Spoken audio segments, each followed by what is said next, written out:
famosa i amb més pes de Barcelona. Aquesta història va passar aquí.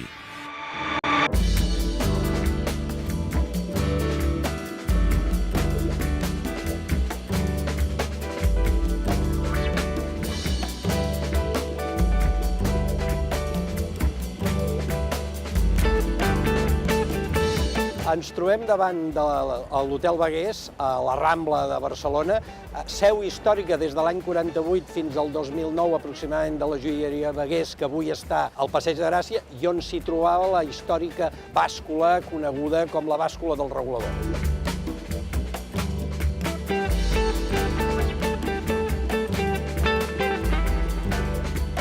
Va ser l'avi i l'oncle avi, en el moment d'instal·lar-se, molt a la vora d'aquí mateix, és a dir, a l'entrada del carrer del Carme, van decidir que, com a element propagandístic, en aquests principis curiosos del màrqueting, del que ara coneixem per màrqueting de l'època, podia ser un gran element el fet d'una bàscula gratuïta, que va portar el nom de la botiga, és a dir, el nom del regulador Vegués, que feia referència a una part del mecanisme del rellotge, el regulador.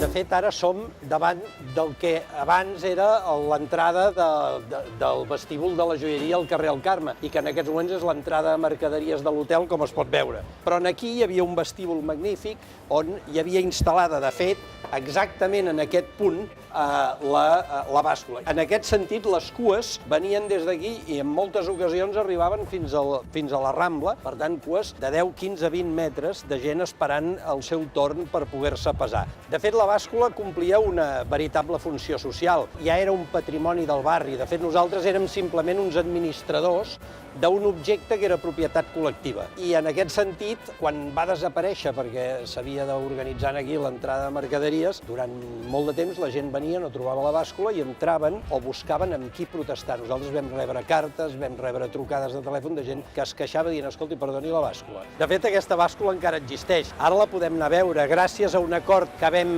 tenir amb el mercat de la Boqueria, que ens ha volgut acollir amb la continuïtat de la seva funció social. Si voleu venir...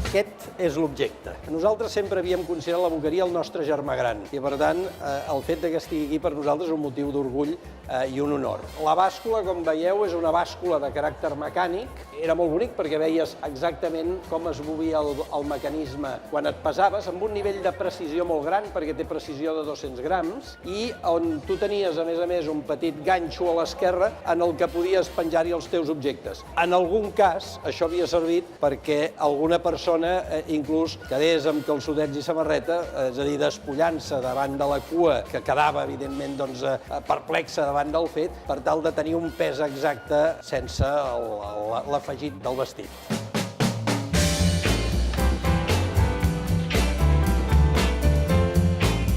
L'anecdotari de la bàscula és infinit, és interminable. Des d'una senyora que setmanalment venia a pesar, no ella, sinó el seu gos, fins a persones, i això també ens marca una miqueta la relació amb la Boqueria, que venien a vegades a fer comprovacions de pes amb les bosses del que havien comprat al mercat a la bàscula. Per mi, la bàscula del regulador és un record molt important en la meva vida. La meva àvia de Mataró venia cada diumenge a Barcelona. Llavors ens venia a veure'n aquí, a la floristeria, passàvem per la Rambla, entràvem pel carrer del Carme i hi havia molts diumenges que ens posàvem a fer cua per pesar-nos. Jo crec que és difícil explicar-se per què és un objecte tan transversal. Probablement per la seva ubicació, és a dir, pensem que la ubicació al carrer del Carme Rambla durant molts anys ha estat una cruïlla de continuïtat en Portaferrissa central del moviment barceloní. Per tant, des d'aquesta perspectiva segurament això hi tenia molt a veure. I després perquè hi ha un estrany mecanisme que jo crec que és difícil d'establir en què consisteix, que és de la manera que tots plegats adoptem de manera espontània objectes de carrer i els convertim en patrimoni personal, no? La bàscula, en el fons, al final tenia aquesta funció.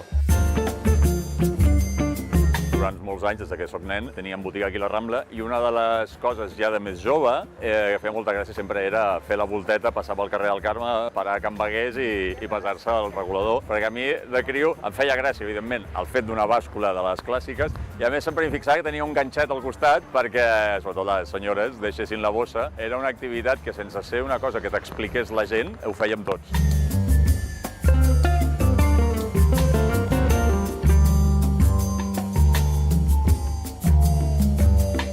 Aquesta és la història, doncs, de la bàscula del regulador Bagués, que va començar en una joieria i finalment ha quedat instal·lada en un mercat, però sempre mantenint-se fidel a la Rambla de Barcelona.